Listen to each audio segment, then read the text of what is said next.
السلام علیکم دوستو جیسے پروردگار نے غور و فکر کو بھی عبادت قرار دیا ہے، علامہ اقبال کا ایک شعر پیش خدمت ہے: اگر نہ ہو تجھے الجھن تو میں یہ کھول کر کہہ دوں، وجود حضرت انسان روح ہے نہ بدن۔ اور ایسی کامل ہستی اگر ایسی بات کرے کہ وجود حضرت انسان نہ روح ہے نہ بدن، تو پھر کیا ہے؟ ہم جائزہ لیں کہ ہم ہیں بھی یا نہیں۔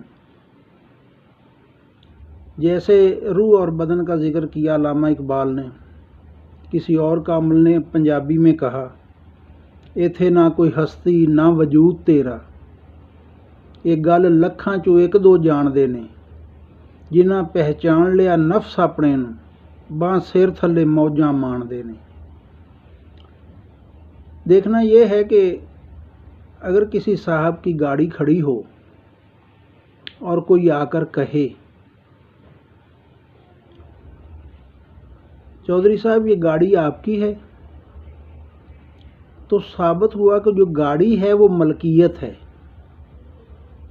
چودھری صاحب مالک ہیں۔ اس سے انکار تو ممکن نہیں۔ ہم یہ تو نہیں کہہ سکتے چودھری صاحب یہ گاڑی ہے، آپ کی ملکیت ہے، یا آپ یہ ہو، آپ گاڑی ہو۔ انکار کیا جائے گا، یہ تو احمقانہ بات ہے، یہ گاڑی میری ہے، میں مالک ہوں اس کا۔ ایسے ہی آپ کبھی کبھی جملہ کہہ دیتے ہیں: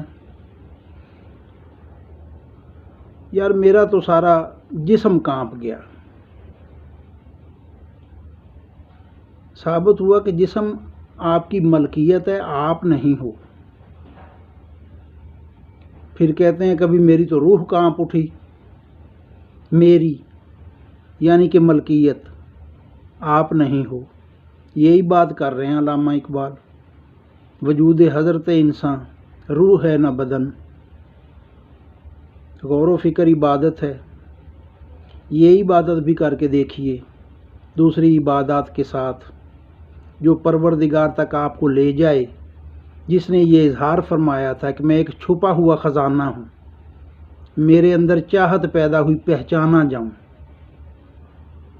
سب عبادات کے حوالے سے آپ مستند ہوں گے، ہونا بھی چاہیے۔ پروردگار کی پہچان کے حوالے سے آپ کہاں کھڑے ہیں؟